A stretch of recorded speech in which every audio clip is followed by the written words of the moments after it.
Hola, soy la Basmati, de nuevo con vosotros. Hoy os voy a hablar de la crisis del Renacimiento. He de deciros que ayer no pude hacer el programilla, la grabación, porque, como sabéis, mi madre falleció, trago saliva y todo cada vez que hablo de eso. Y estoy desmontando su casa y todos los días voy un par de horas porque es como interminable las cosas que acumulamos en vida. Y después pregunto a mi hermano, ¿queréis muebles? No, no, no, no nos cabe. Le pregunto a mi hija, ¿queréis muebles? No, no, no nos cabe. Sí, me paso el día. ¿Queréis un secador? No, no, no, ya tenemos.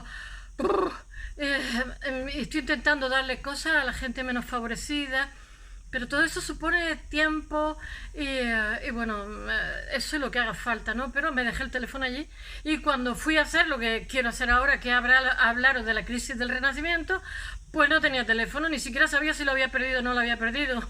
Una calamidad, de verdad. Y bueno, esta tarde cuando acabe aquí me voy otra vez a casa de mi madre a decirle, ¿queréis una vajilla? No, no, no, no, que tenemos muchas. Todo el día, estoy así todo el día.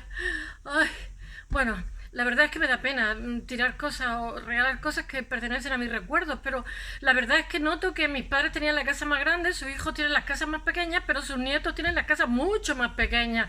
Y digo, no sé, debe ser que somos cada vez más pobres o cada vez somos más, no lo sé, la verdad. Bueno, y los muebles antiguos que son preciosos, pero necesitan una casa para ellos solo. Hoy vamos a hablar de la crisis del Renacimiento. Luego, después de este programa, haré uno sobre Bruegel el Viejo y después iremos al siglo XX. Es que meteros en la crisis del Renacimiento con Bruegel el Viejo es una barbaridad. Bruegel el Viejo tenemos un cuadrazo en el Prado que para que os voy a hablar de eso.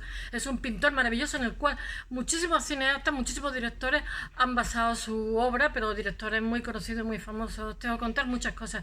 Hoy os voy a decir las fuentes. Quiero deciros las fuentes cada día para que no me importa, porque esto es un programa de divulgación, no estoy escribiendo un libro en el cual le copia a nadie nada. O sea, me leo cosas y el que más me gusta, pues ese lo pongo.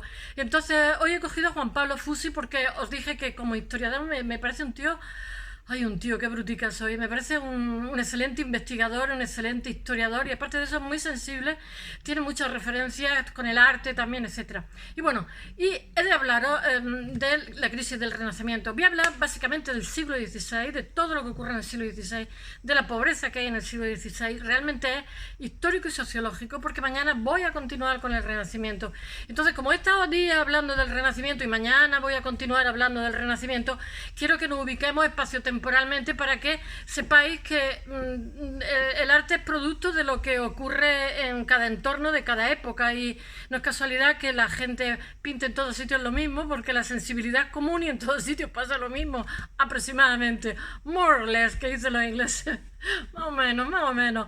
Bueno, y hoy os voy a citar cosas que simplemente para deciros que el Renacimiento, ya sabéis que empieza en los 480, 1300, pero bueno, en 1500 pues ya está lo que hay a principios del siglo, pues a final del siglo pues ya no es lo mismo, hasta las mismas obras de Cervantes, de Shakespeare y de Montaigne ya no son iguales. Hay como, antes había como un poco de ilusión de futuro, como pasa con la modernidad del siglo XX, que los clásicos, ¿no? Nos reivindiquemos los clásicos, nosotros estamos en el centro del universo, nosotros somos lo más importante, ¿no? Pero sin embargo, al final del siglo XVI, el siglo XVI es bastante convulso por montones de motivos, porque emerge el Estado, porque hay muchísimas guerras religiosas, porque hay muchísima hambre, y eso que estamos en época de prosperidad. Y al final del siglo pues hay como, no hay la misma sensibilidad que al principio, porque es como que, en fin, los clásicos pues eso. Entonces ya vemos un Tintoretto que ya no pinta igual, vemos un Tiziano que ya está al final de su vida y ya no pinta igual. Y quiero deciros que en los pintores, los artistas en general, casi que podéis tomar el pulso de cómo va cambiando la sensibilidad de la época, porque son como un reflejo, como un espejo. Ellos muestran las emociones, las suyas y las del grupo, porque viven en la sociedad. Y bueno, ya veréis como ese renacimiento de pompa, de boato, de lujo, pues tiene una cara más sombría también, muy interesante, de pillos, de prostitutas, etcétera y de picaresca, que bueno, que también da lugar a una obra maravillosa, y si no, para muestra un botón que nosotros tenemos nuestro lazarillo, en fin. Ahora os hablo, voy a empezar por el principio. Tengo que leer muchas cifras porque no me acuerdo de todas. Ay, estoy como todos los días en mi sillón rojo de cuando era pequeña. Ay, que lo forré otra vez de rojo y los gatos pero con el calor se me pegan las piernas. Bueno, vamos a empezar por el principio. Jacob Fugger, como dicen los alemanes, el banquero de Carlos V, intenta al final de su vida hacer el hombre más rico de toda su época. Ya sabéis, como los... ¿Cómo se llaman? Los Rothschild se hicieron millonarios con Napoleón, o sea, siempre el que buena luz arriba, buena sombra le cobija. Entonces, como esta gente tiene que financiar guerra y cosas así, pues no quiero ni contar, sus banqueros pues crecen, van a la par, le financian lo que sea, pero los intereses que les cobran luego se hacen riquísimos. Bueno, pues este señor al final de su vida lo que intenta en 1521 es hacer una ciudad en Augsburgo, que le llaman Figuerei o algo así, Figuerei, porque tiene la U, tiene 2 puntitos, y es una colonia, es para pobres, como si dijéramos viviendas sociales. Hace una ciudad amurallada y todo, el señor más rico, porque ya sabéis que los cristianos tenemos, sobre todo los católicos, la idea de la redención de nuestros pecados a través de las obras buenas hacia los demás, por decirlo de alguna forma, y qué menos que los pobres, que más del 10% de Europa, bueno, pues vivía bajo los umbrales de pobreza, y estamos ya en una época moderna de desarrollo, Y entonces hace una colonia de viviendas para los ciudadanos pobres y necesitados, con un núcleo urbano de 67 casas y 140 viviendas, la iglesia que nos falte, iglesia propia y cerrada por una muralla y puerta, bueno, para aliviar la pobreza de la ciudad de Hamburgo. Luis Vives publica en 1521 en Brujas De Subventione Pauperum. Ya sabéis que el latín era como la lengua franca, como el inglés hoy. Cualquier investigador que hiciera cualquier cosa de cualquier parte del mundo lo hacía en latín, como todos sabían latín, pero había problemas que lo entendían. El socorro de los pobres. Y este primer ensayo, donde plantea la necesidad de establecer un sistema público. Este señor era tan inteligente, se murió súper pronto, le hicieron la vida imposible en Valencia. Ahora en Valencia se llama todo Luis Vives, los institutos, la universidad, hay estatuas de Luis Vives, pero cuando vivió en Valencia lo machacaron a él y a su familia, como dije el otro día. Bueno, él dice que hay que crear un sistema de beneficencia, un sistema público de beneficencia y sanidad para tratar el problema de la pobreza y la mendicidad. Mirad, la pobreza y la mendicidad ha existido de siempre, es tan vieja como la humanidad, y además también cuando, digamos, el sistema de libre mercado pues va creciendo, pues que ahora en esta época con los hugonotes que se van a Suiza, realmente es donde empieza el sistema de libre mercado como tal, pues el sistema capitalista, ¿no? Pues entonces todavía está preñado de desigualdad, ¿no? Para los protestantes, el que no está tocado con el dedo de Dios, el que no tiene dinero porque es un gandulo, un vago, en fin, que se muera. Pero para los católicos tenemos un sentido más social, o sea, no podemos permitir estar disfrutando de una buena comida y estar viendo un muerto de hambre al lado sin que por eso, de alguna forma, Europa es el continente con la mejor distribución de la renta, incluso hoy día. Eso lastra la flexibilidad en la economía. Pero en fin, no voy a entrar en estos temas que si no me enrollo, cuento otra cosa. Bueno, la belleza es la esencia de la Italia renacentista, ya lo sabéis. Bueno, y la pobreza es el problema social. Lo que ocurre, el Renacimiento es en todas partes, el Renacimiento en todas partes. Pobreza y mendicidad ya son hechos, no son hechos nuevos, que son tan viejos como la humanidad, como he dicho, que son, en fin, y con el sistema del libre mercado preñado de desigualdad, pues cada vez más. De hecho, ahora mismo más de media humanidad vive bajo los umbrales de la pobreza, que a nosotros nos escandalizaba en 1500, porque había un 10% de Europa que vivía en esas condiciones. Mirad si la cosa es chunga. Bueno, las órdenes religiosas, los señores feudales y los organismos locales hacen frente de distintas maneras en el medievo, distintas maneras de asistencia caritativa a lo largo de la Edad Media. El nuevo siglo XVI, sin embargo, lo que cambia es la nueva conciencia moderna, que los mismos pobres están demandando a la sociedad, demandando a las instituciones religiosas, de que haya una ayuda institucional, porque de alguna forma esas bolsas de pobreza se perpetúan. Y entonces lo que se trata es que cuando hay una generación nueva, los chicos que nacen tengan alguna oportunidad, no digo que tengan muchísimas, pero por lo menos alguna, que tenga una casa, que tenga posibilidad de cualificarse en algo. Esas mismas reivindicaciones siguen hoy día, porque como persiste la pobreza y persiste la mendicidad, etcétera. Y bueno, en el siglo XVI ya se empieza a entender como una obligación de las instituciones, de los poderes públicos y de la Iglesia. Eso es lo que cambia en esta edad moderna. No es que no hubiera pobreza en el medievo, claro que la había, hay mucho. Y entonces se reclama al cristiano en tanto cual bueno, que atiende un poco al pobre, que dé un poco parte de lo suyo. Ya sabéis que los musulmanes en ese sentido son muy sociales, con los pobres, muy caritativos. Bueno, bueno, que se dé una solución institucionalmente a este problema, y con el socorro a los indigentes, a los mendigos. Es un problema, la verdad, antes y ahora, un problema amplio y complejo, porque, como os he dicho, yo he leído cosas sobre España en la actualidad. Hay bolsas de pobreza y se perpetúan. Sus hijos, aunque han ido al colegio, también se perpetúan, como que arrancarlos de ahí es muy complicado. La mendicidad, la pobreza, yo que sé, encubren situaciones lamentables, como los ancianos que viven en condiciones límites, los niños, los pobres niños abandonados, los vagabundos, en fin, es un espectro bastante amplio. Los maleantes, los gitanos, los pícaros, estamos en 1500 hablo, ¿eh? En la espléndida de Roma de Julio II, de las Róveres y León X, que son los mecenas más grandes que hay. León X, ya sabéis que era hijo de Lorenzo Medici. Tenía su lado oscuro en la Roma de la Lozana andaluza. Si no lo habéis leído, os lo recomiendo. La Lozana andaluza es la historia de una prostituta y además no se publica en España, es una obra en español que se publica en Venecia.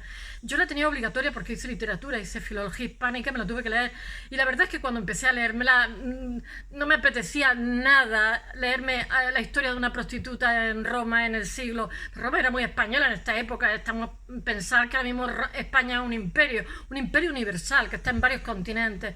Y bueno, entonces me sorprendió porque era una lectura obligatoria, no podía escapar, y me encantó.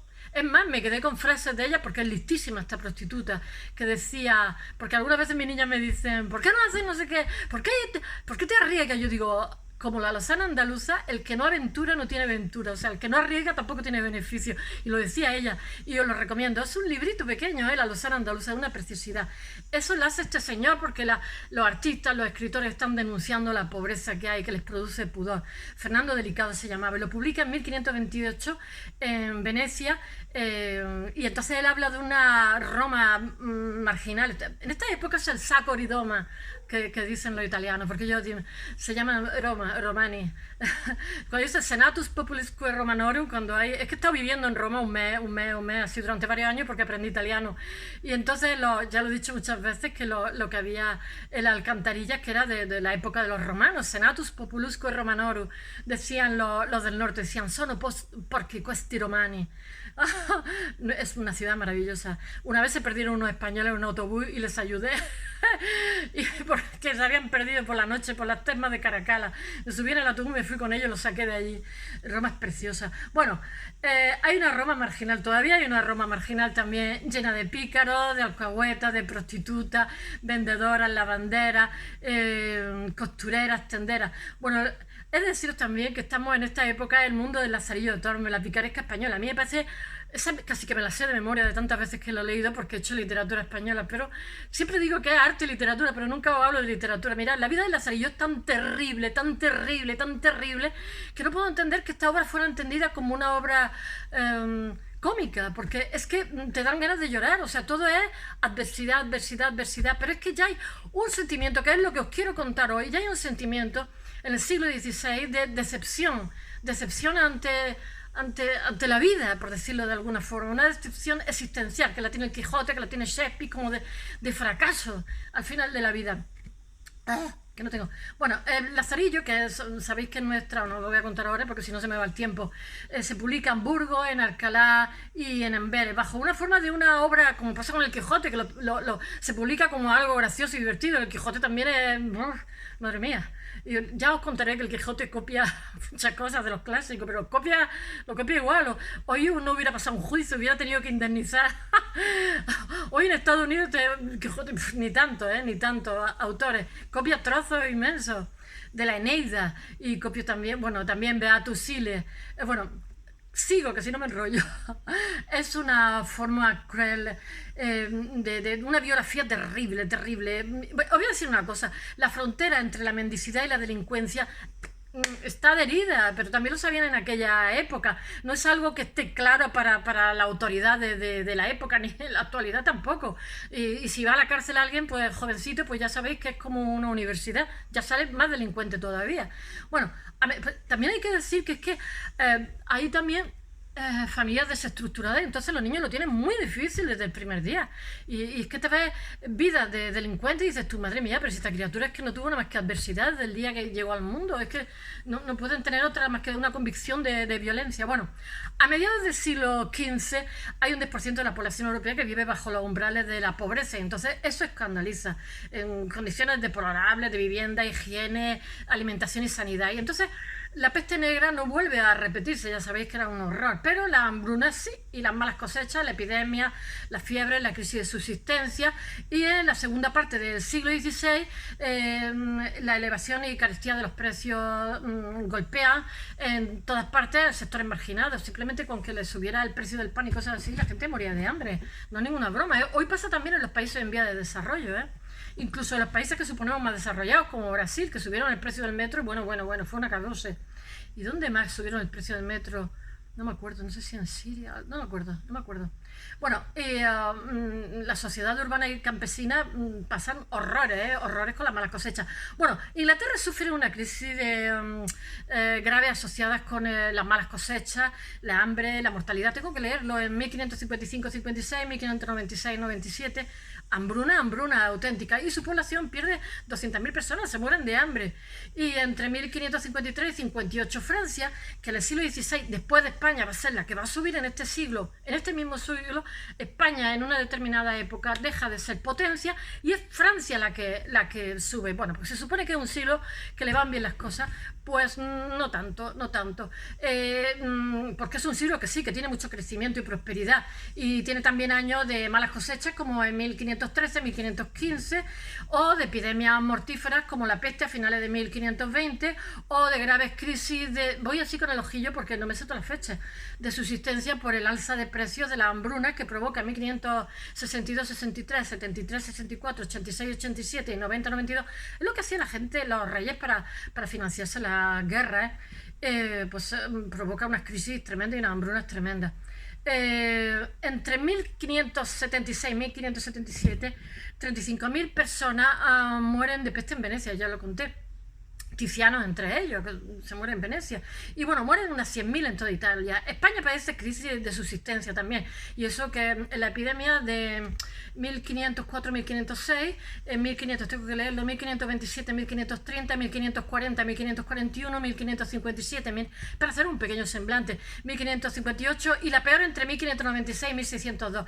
La pobreza es un tema recurrente de preocupación pública. Se muestra en las obras como de la liberación de la causa de los pobres, de 1545, del dominico Domingo de Soto, o la ordenación tengo que leer, lo que se ha instaurado en las limonas para socorrer a los verdaderos pobres en algunas ciudades españolas, 1545. Estas son obras importantes, muy bien escritas y con repercusión social, del benedictino Fray Juan Robles, o el discurso para la verdadera protección de los verdaderos pobres, de la eliminación de los simuladores. Fijaros el título, la Fundación y el Refugio de los Pobres de 1598, de Cristóbal Pérez de Herrera. Son libros que se publican en este momento diciendo que es una prioridad que el 10% de la población esté bajo los umbrales de pobreza, y que son las instituciones públicas y eclesiales las que tienen que echar una mano para sofocar esta especie de incendio de la sociedad, que ya están en otras condiciones, que hay muchísima desigualdad y que se puede ayudar a la gente. Bueno, la iniciativa para encontrar respuesta al problema de las pobrezas es común en toda Europa, como he dicho, en el siglo XVI. En el caso de Londres se crean instituciones como por ejemplo San Bartholomew, que es para enfermos y paralíticos, el de Santo Tomás, que es para ancianos, y el de Cristo para niños, y el Bedouin para los locos. Había para todos. Y que son ampliados y mejorados con el tiempo. Pero bueno, es una iniciativa maravillosa, porque nadie puede estar tranquilo pensando que hay pobres. Por eso hay una nueva sensibilidad moderna, y que reciben grandísima atención y financiación, por decirlo de alguna forma. Se regula la atención a los pobres con leyes, y también se prohíbe la mendicidad a partir de 1520, como en Brujas, Norwich, Nuremberg, Estrasburgo, Venecia, en fin, un montón de ciudades, porque también era terrible ir pasando por la calle y encontrarte gente hecha polvo por los suelos, niños desnudos, etc. Son fundados hospitales, hospicios, albergues, beneficencia, asilo, instituciones similares, tanto en ciudades católicas como en protestantes, aunque he de deciros que los católicos para eso somos más generosos. Entre otras cosas porque la religión católica, ya he dicho que la buena obra te redimen. y espían el pecado. Entonces, en la España del siglo XVI hay un enorme volumen de donaciones, fundaciones en beneficio de los pobres y bueno, por parte de mercaderes, viudas, eclesiásticos, mercaderes boyantes, claro, porque los pobres. El agustino Santo Tomás de Villanueva, que es el confesor de Carlos V, que estudia en Alcalá y en Salamanca, que además lo pinta mucho Murillo. Este señor se dedica todo su dinero y todo lo que tiene, que en aquella época era mucho, porque fue alcalde, hoy alcalde, obispo de Valencia, tuvo muchísimos cargos, pues dedica todo su patrimonio nada más que a los pobres, y lo hacen santo, ¿eh? Para él dice que es imprescindible que un cristiano tenga que asistir a los pobres, que no se puede estar indiferente. Yo también lo pienso, pero yo lo pienso, digo, una persona ética no puede pasar al lado de una persona que está necesitada y ser indiferente. Por eso algunas veces cuando voy andando por ahí veo a algún chico y tal, le ayudo, lo que puedo, ¿eh? No podemos ser indiferentes ante el dolor ajeno. Bueno, Murillo hace a este señor, a este confesor de Carlos V, que era una persona muy inteligente, muy cultivada, lo hace tema de sus cuadros maravillosos. Y bueno, y en Francia, San Vicente Paul, los Paules, el limonero real con Luis XIII y fundador de los misioneros, que fomenta la creación de las cofradías de la caridad, y con su colaboradora Luisa María Mariñac o Marillac o algo así, funda la Hijas de la Caridad, que tiene también, en España también hay muchos de San Vicente Paul, y que ayudan a gente muy muy necesitada, y bueno, no hacen tanto proselitismo como ayudar a los mendigos, enfermos, ancianos, niños abandonados, eso lo hacen de verdad. Incluso hoy día San Vicente Paul tiene bastante. Bueno, en Venecia 35.000 personas mueren de la epidemia de peste, ya lo he dicho, entre 1575 y 1578, ¿cómo se llama? Tiziano entre ellos, y Francia, como consecuencia de las guerras de religión que vive entre el 62 y el 98, es la mayor crisis de su historia, que pone en riesgo no solamente la monarquía, sino la nación francesa, porque están matándose, y además creo que pierden del orden de, no sé, una barbaridad de jóvenes también estas guerras. Sube a primera potencia, pero tiene un precio de vida humana como pasa en todas las guerras. Desde 1567 la monarquía española es desafiada por la rebelión de los Países Bajos, de lo que será la futura Holanda, que se prolonga hasta 1648. Entra además en la guerra de religión, ya lo dije, por la Liga Católica. El problema de España cuando fue imperio es que quiso atender demasiado frente. Bueno, Felipe II fue desastroso en su gestión. De hecho, cuando muere deja el país en ruina, la banca hecha polvo, y eso que cuando él coge el reinado es súper próspero, pero fue muy fanático, religioso, y muy de meterse donde no le importaba. Bueno, nos metemos también en la guerra de Francia, de la ayuda a la Liga Católica, se anexiona a Portugal en 1580, se encabeza la flota contra los turcos en Lepanto en 1571, y está una permanente guerra en Inglaterra en 1584, que culmina con el intento fallido, ya sabéis, de la Armada Invencible, que bueno, que es con el envío de 1588 de la Armada Invencible. Y cuando termina el siglo XVI, la civilización del Renacimiento, el mundo del nacimiento de la Venus de Botticelli, de la estatua ecuestre de Condottiero Coleoni, de Andrea Verrocchio, y yo qué sé, de la Florencia de los Medici, todo ese esplendor, toda esa pompa de la Roma de los papas, de Julio II, de León X, pues no, el mundo ya ha cambiado. El mundo de Durero, el retrato ecuestre de Carlos V en la batalla de Mühlberg, pintado por Tiziano tras la batalla de Mühlberg, y la civilización renacentista está ya agotada, es decir, la obra de Jean Bodin, Michel de Montaigne, Francis Bacon, William Shakespeare, Miguel de Cervantes, Justus Lupcius, cuya obra será inexplicable, es una obra que es inexplicable ya en el Renacimiento, y bueno, y el diálogo con los clásicos, ya una mirada impregnadora, está ya impregnada de escepticismo, ya no hay esa fe de futuro, por decirlo de alguna forma, es escepticismo, ya lo que hay es pesimismo e incertidumbre. Bueno, that's all. Hasta mañana.